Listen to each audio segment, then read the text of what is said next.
శివని వేదనగా వని వేదనగా పలికెను పదము పరేశ.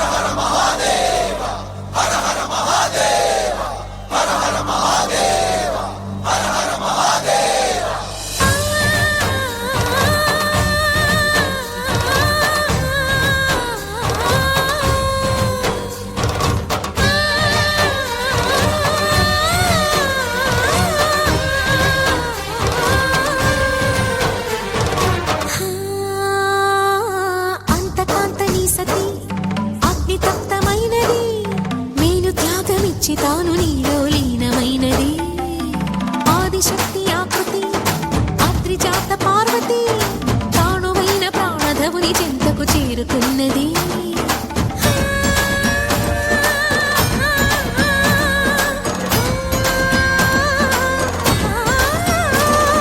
భవుని భువికి తరలించేలా ధరణి దివిని తలపించేలా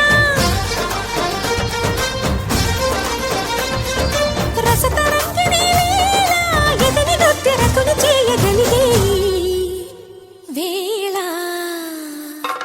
భరత వేదముగ నిరత నాట్యముగ కదిలిన పదమిది ఈశ.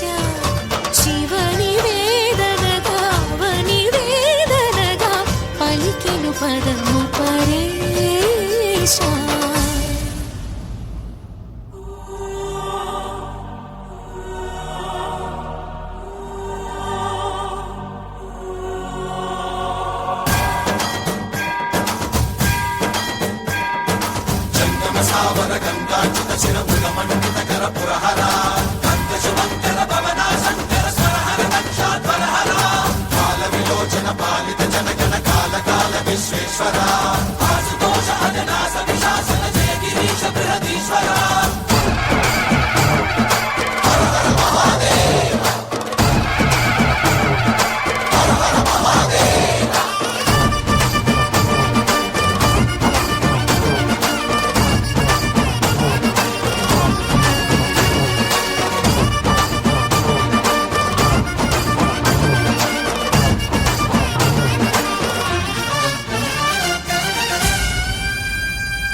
నిను హిమగిరి వరసుత ప్రేమ పాశమున పిలువంగా యోగి వేషని మనసున కలకద రాగలేశమైన హే మహేశని భయద పదాహతి దైత్య శోషణము జరుపంగా భోగి భూష భువనాళిని నిలుపవ అభయ ముద్రలోన.